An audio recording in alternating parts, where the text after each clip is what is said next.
It's not about changing the baby, it's about changing the environment so they can learn those elements that are going to be critical to their long term happiness and well-being. Welcome to the Emerging Minds podcast. Hi everyone, my name is Jacquie Lee and you're listening to the Emerging Minds podcast. As we begin today's episode, I'd like to pay my respects to the traditional custodians of the land on which this podcast is being recorded, the Kaurna people of the Adelaide Plains and the Whadjuk Noongar people of Perth. I also pay respect to all Aboriginal and Torres Strait Islander peoples, their ancestors, and elders past, present and emerging from the different First Nations across Australia, and recognise the tens of thousands of years of caregiving wisdom they hold. I'm here today with Professor Andrew Whitehouse, Director of CliniKids and Deputy Director of Research at the Kids Research Institute Australia. Welcome, Andrew. Thanks for joining us.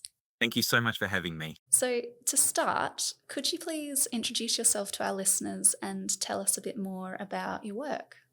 Sure. Look, my name's Andrew Whitehouse. I'm Perth born and bred, and I sort of, grew up in the world, um, thinking about ways in which I could, enable others to have the gifts that I've been given in life in terms of where I've been born, the family in which I've been born to, and the ability to affect change in the world. And so I chose a path towards clinical life. So I originally trained as a speech pathologist, but I have to say I was utterly useless at that. So I retrained as a scientist pretty quickly and fell into the area of kids developing differently really early in my clinical life. And I got utterly addicted to that connection between parents and kids. And it's an addiction I never wanted to shake.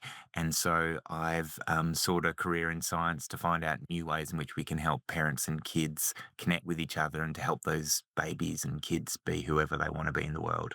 You mentioned there that connection between babies and parents, which I understand is the focus of the Inklings program. Can you tell us a bit more about that program, why you developed it, and what the aims are?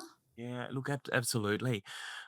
In the area of kids developing differently, we talk about a clinical pathway, which is essentially how kids progress through health and medical systems when they're developing a bit differently. Now, when I was practicing clinically, and certainly when I see in my sort of scientific life, typically we identified babies developing differently really early on, often in that second 6 months of the first year of life. But we don't typically start to actually provide clinical support until about age 3, 4, or 5 years of age, because that's the first point that we can go very clearly that this is a diagnosable difference. Often autism is the diagnosis, and that diagnosis is the catalyst, so the start of clinical support. But of course, all of those amazing brain building years happen in the first couple of years of life. And if you've ever seen a child develop language, you know just how incredible that brain is. But that clinical pathway that I described just wasn't taking advantage of those amazing brain building years. So, what the Inklings program sought to do was to actually tried to heed the call of parents who are saying that actually we know very early on our baby's developing differently, and can we have a support? Can we have a program that empowers us to support our babies at home? And that's what the Inklings program is. It's helping to identify babies developing differently very early on, between 6 and 18 months of age, showing early social communication differences. We can't diagnose anything at that age. It's really just a delay or a difference in their development. Some of those babies might eventually be on a path for autism, but not the majority. And so this is about providing support that empowers parents to build a social environment around the baby that helps the baby develop in the way that's best for them. And through a clinical trial process, we found that that is actually incredibly powerful in building that connection between the parent and the child and ultimately supporting that child's development. Yeah, so I've read that the program is baby led. Can you explain for us what that means and why it's important? Oh, it's so important. Where adults are the boss of their kids in life, but in terms of play, kids are the boss, and that's the way that we sort of have to approach it, is that whatever the kid wants to do in at that age, between 6 and 18 months in play, that they're the boss. The way that babies learn about the world is through play. They explore, so they sort of test the boundaries of their own independence. They test their own motor movement. They test their understanding, their problem-solving skills. They test their social initiation, their communication. All of that comes through play. That's how babies learn. Now, so often when our babies are developing differently, they're interacting with parents in a slightly different way to what we typically expect. And so there's a very natural instinct of humans to be more directive, to get in there and tell babies, go this way, or this way, or this way. And that is parent-led play. That is us telling babies how to play. But what the Inklings program is about is saying that the babies are developing differently, and maybe they're not going to learn in the way that we as adults think in a neurotypical way might be best to learn. And so if we follow that baby-led play, then maybe we structure an environment around the baby that's actually best for the way that they learn, that individual baby learns. So it's essentially taking note of the baby, letting them do what they want, and us building ourselves around their intentions. And what techniques does the program use? Like, what does a session of Inklings look like? Well, the most powerful technique we use, and it's a little bit icky when I say it out loud for parents, is video feedback. Now, there is very few more powerful insights into parenting than watching yourself interacting with your baby on video. So it's a very structured program. It's 10 sessions over about 5 months, so fortnightly sessions, and each session unfolds in a really sort of characteristic and typical way. But generally speaking, what we seek to do is to film parents and then play that back in a really structured way and provide very key pieces of feedback at certain times. Generally speaking, what we seek to do is to help parents with three messages. Number one is how important they are to their baby's development. We have families coming to us where the parents are feeling, oh, I'm not too sure if my baby's too fond of me, because the baby's interacting with them in a slightly different way to what they typically expect. But through video feedback, we can show very clearly just how important that parent is to the baby. Just a simple example is the baby might be sort of crawling away, and they might look back at the parent, and you just pause it there and you just sort of say to the parent, do you see you are the most important person in your baby's life? You are the sun around which your baby revolves. So that's the first thing, that you are so critical to their development. Secondly, that your baby is communicating with you just in ways that you didn't expect, through their body language, through their facial expressions, through their vocalizing. All of that is communication trying to grab your attention. And the third thing is how that parent can structure the environment around the baby to help the baby develop in a way that's best for them. How to help the baby learn in the way that's best for them, not in the way that's best for us. It sounds lovely, very affirming for parents who might not necessarily know what to look out for because, as you mentioned, they have these kind of neurotypical ideas of how babies behave and respond in these relationships.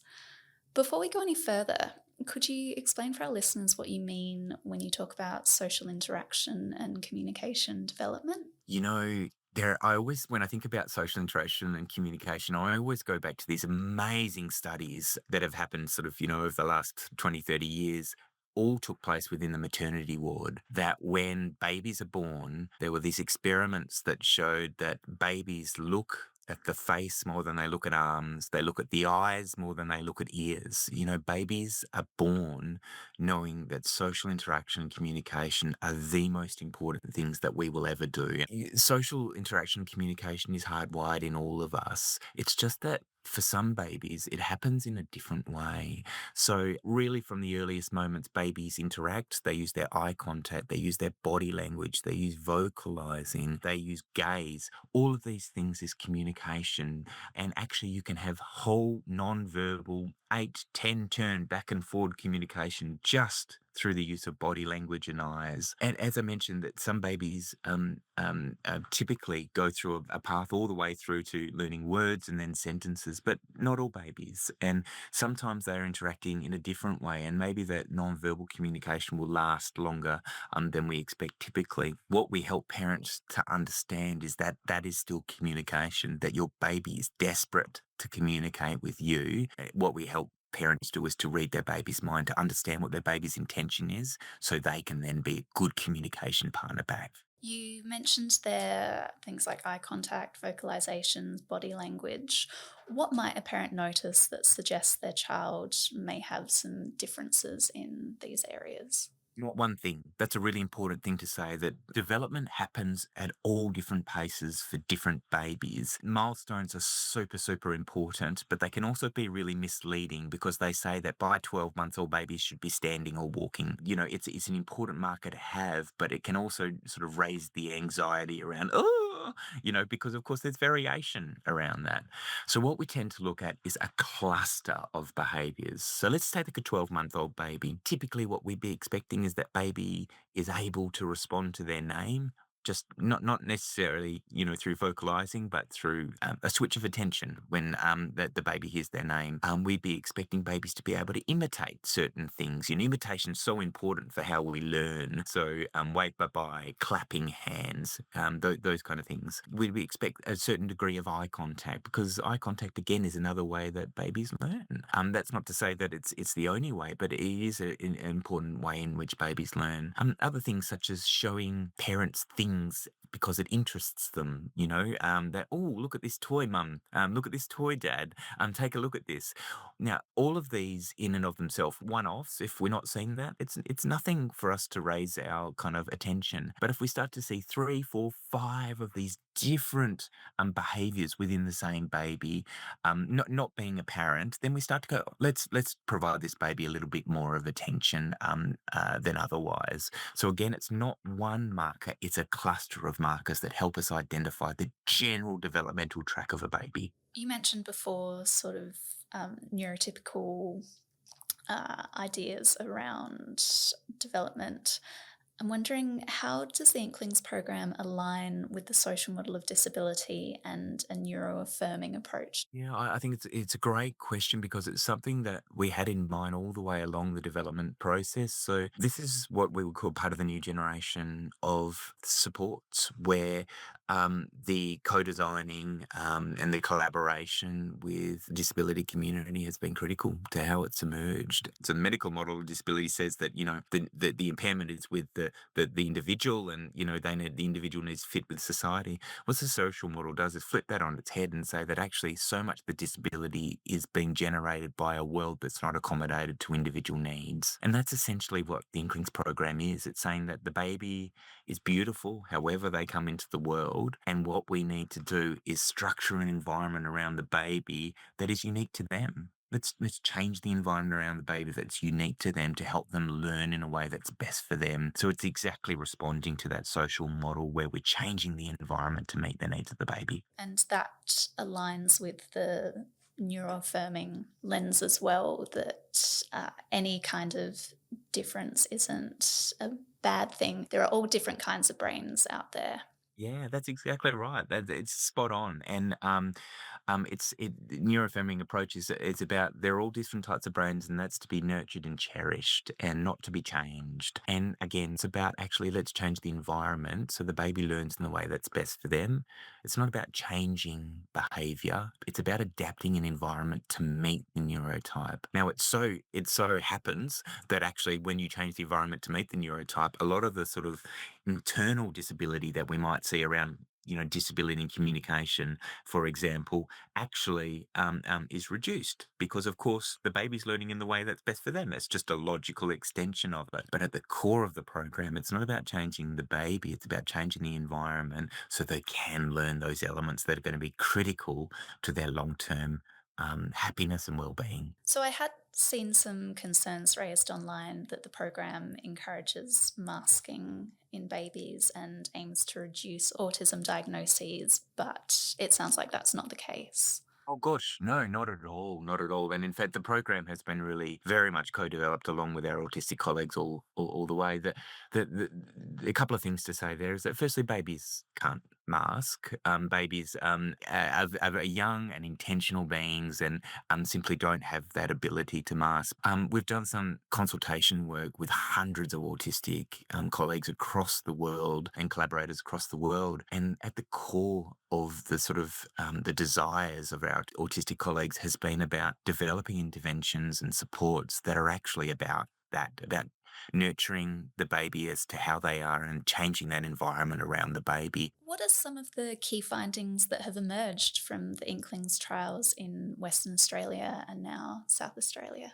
Yeah, well, so what's led up to the implementation pilots in WA and South Australia is a couple of clinical trials one that was taken in the UK and one that was happened in Australia. And again, there were replicated findings there, which is the gold standard. You know, gold standard in science is doing clinical trials and then doing replicated trials, so you can understand whether those findings can be repeated across time, and that's what happened in this case. And what we found is that it supports that parent-child connection, that there is a stronger parent-child connection which comes out during those sort of beautiful one-on-one play times, but also supporting longer term reductions in social and communication disability. So the baby is able to interact with the broader world with greater capability than they were if they didn't receive the program. And that was replicated in a couple of clinical trials. So it does reduce those longer term disabilities that provide also short term disability because it was measured up to 2 years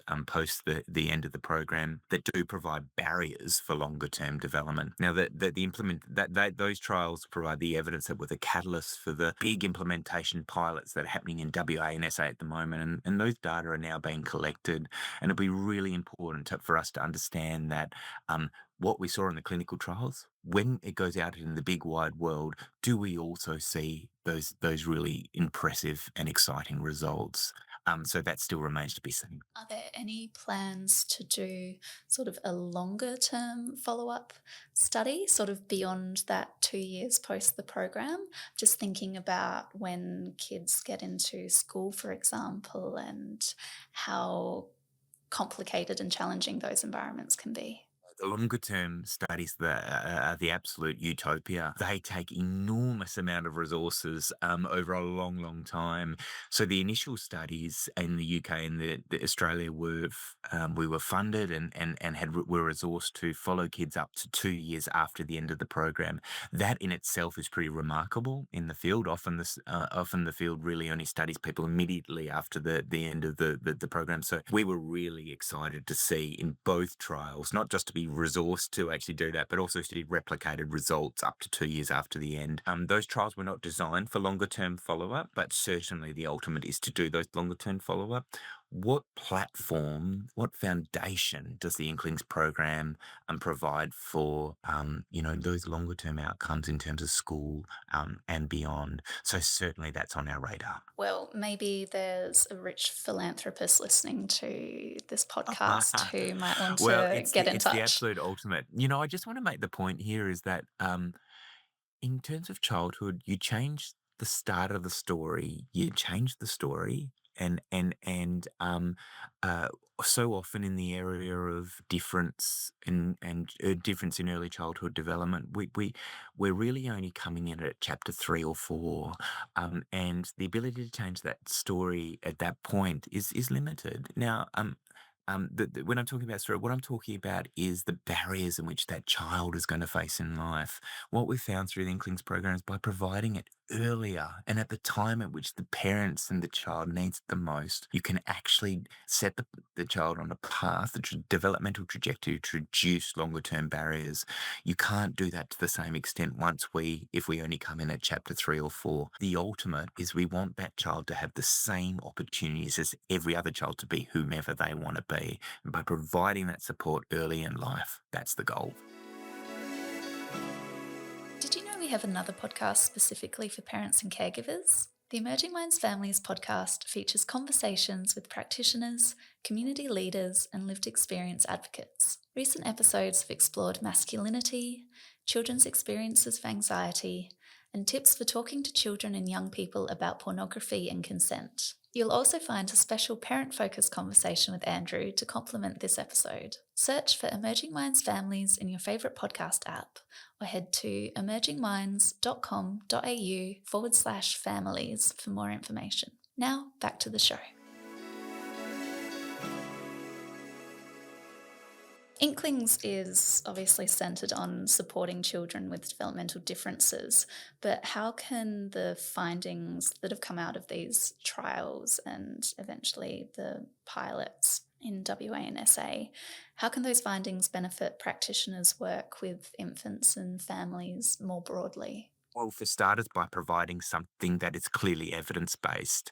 So much of our evidence based support is for children aged 3, 4, and 5 and up. We do have certainly therapy techniques that are often used in children younger than that, but they're not necessarily clearly evidence based or have gone through that clinical trial process that is so important for every area. I'm really lucky to work in a medical research institute that has all sorts of areas of health and medicine. And it's really startling to me to say that the evidence in the area of early childhood is so much lower than we would expect from any other area of health and medicine. And I'm really firm on this that we should expect and only accept the same levels of evidence that we do for other areas of health and medicine, because this is not just about the safety of the child, it's certainly that, but it's also about this child has and this family has one shot at this. This is their life, and we need to make sure that they are being provided every opportunity with our best guess. And that's what the evidence is. It's our best guess. It says that we've trialled this elsewhere, and this is our best guess is what's going to support you. So in the area of for practitioners, what Inklings does is through the clinical trials is actually say, we've been through this process, we've collected the evidence, this is our best guess into how we support that child to make the best and the most of this one developmental epoch that they have right now. It sounds like some of the techniques that you're using could easily be translated into various sort of therapeutic modalities as well, right? Yeah, look, I mean, it's really important to say there's nothing rocket science about Inklings. What we've done, this is just fantastic developmental science coupled with terrific clinical skill. And that's often what we see in clinical practice, but not uniformly. And so it does have applicability, but it's really important to have gone through that scientific process to understand that if it's delivered, that developmental science and clinical skill in this way, in this context, with this safeguards, we are have a high likelihood of a positive outcome. So, we've talked a lot throughout this conversation about developmental differences, and that idea of difference can be quite scary for parents, right? Especially when it comes to their child's development. How can practitioners address a parent's concerns in a way that's neuro-affirming but doesn't invalidate or blame or shame the parent? Yeah, well, for starters, listen.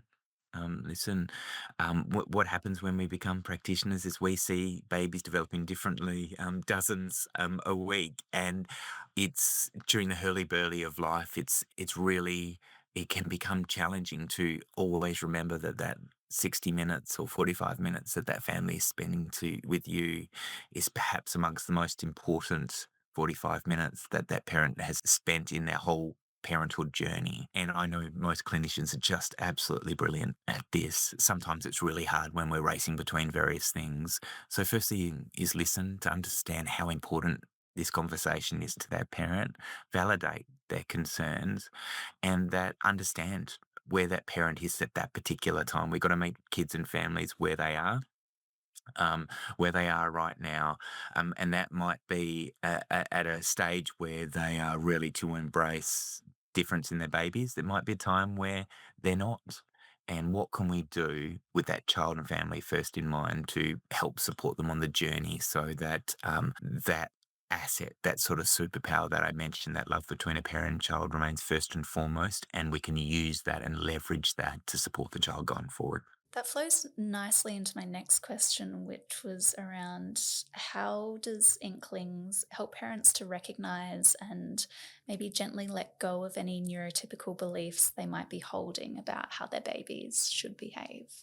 Yeah, it's really tough because if we talk about in the context of neurodifference, it is absolutely fine and okay for parents to have expectations of their child. You know, there's all these amazing scientific studies that study what parents' expectations of kids are when the baby is still in the mum's womb. And having sort of gone through this a few times myself, we absolutely have expectations, and that's absolutely fine, and that's just human nature. What we all encounter in one way, shape, or form is a sort of a hard meeting with reality when the baby comes out and sport is the most important thing to you, but at 3, 4, or 5, all they want to do is read books. Hello, that's my experience. It could be on that level. It could be on the level of music. You know, it could be on all sorts of levels, and it can also be on the level of a really deep-seated emotional concept in how that baby is developing, because that is really at the core. When it gets down to it, yes, we might want our baby to play sport or to be musical or be academic, but ultimately what we want is the world to value them as much as we value them. And that sometimes that can be clouded when we see our baby struggling so much. So I guess the message from me and also through the Inklings program is to help parents understand early that difference is what children are. No baby is the same, no matter if, you know, they're developing typically or not. No baby is the same. All babies need help in one way, shape, or form. This is the area in which your baby needs a little bit of extra support, and this will help them going forward. Your job as a parent, and it's really important for all of us, no matter how your baby's developing early on, is to meet your baby how they come. And we all struggle with that as parents at different times in our life. With parents of babies developing differently, it just so happens it comes a little bit earlier than others. And so, how do we help parents on that journey? By first recognizing that it's okay that you had different expectations. And then, secondly, helping them support them through that process to the point where they go, you know what, being a little bit different, it's not just okay with me, it's bloody brilliant. How are the insights gained from the Inkling sessions extended to the other important relationships and environments in the infant's life? We've talked about a key focus of the program being about structuring the environment around the child to suit their unique needs. And obviously, the program works with parents, but I'm thinking of early childcare settings, for example. We have to grapple with the idea that babies don't learn in a clinic. They don't learn when they're taken out of their environment, driven 10, 15 minutes, half an hour to a clinic, and the family's empowered with messages and off they go.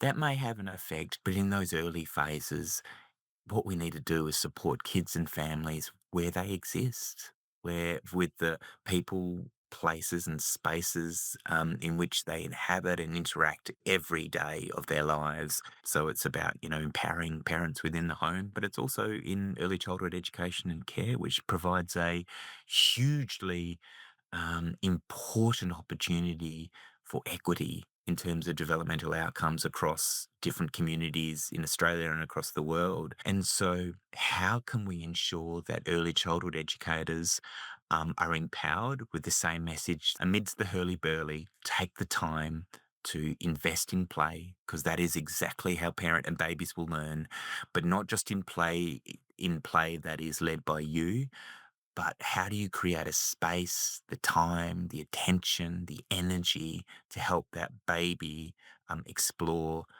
and for you to follow them and for you to be a passenger on that journey and so they can do that play in the way that's best for them. That's really hard within an ECEC setting because of the hurly-burly of dozens of kids. But that would be my message. How can we structure an economic environment to allow that within ECEC settings, then a workforce environment where educators are not just skilled but empowered to give that time, space, attention, and energy for that same baby-led inquiry and play that will be the building block of all development.